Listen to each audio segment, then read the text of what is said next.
Psalms chapter 91 verse 11 ఇంకా బాగుంది. ఏంటో జాగ్రత్తగా విందాము.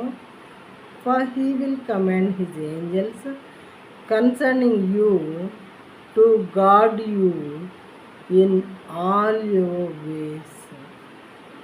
నీ మార్గములన్నిటిలో నిన్ను కాపాడుటకు ఆయన నిన్ను గూర్చి తన దూతలకు ఆజ్ఞాపించును.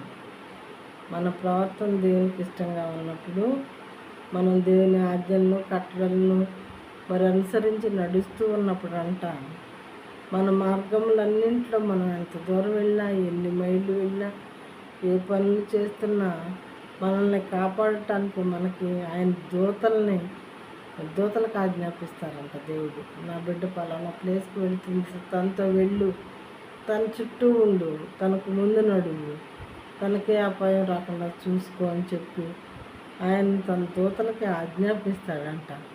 God commands his angels if we listen to him, if we listen to his words and if we are honest enough before him.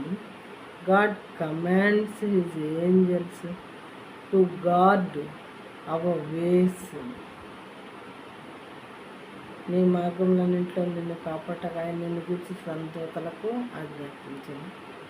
ఏ మానవునికి, ఏ ఆఫీసర్కి, ఎవరికి ఎంత చక్కని సెక్యూరిటీ మరి ఉండదు ప్రియమైన వాళ్ళ. దేవదూతలు అంటే స్వయాన దేవుడు నియమించినటువంటి దూతలు కాబట్టి చాలా బలంగా ఉంటారు. ఈ మానవులకైనా సరే ఒక్కోసారి మరి వాళ్ళు తప్పిపోతారేమో కానీ వాళ్ళు శక్తిని చూపించడంలో దేవదూతలు మాత్రం చాలా బలంగా ఉందని క్షణం మనల్ని కాచి కాపాడుతూ ఉంటాయంట. ఒక్క దేవుని మాట వినేటటువంటి పరిశుద్ధులైనటువంటి బిడ్డలకు మాత్రమే ఈ అదృష్టం ఉన్నది.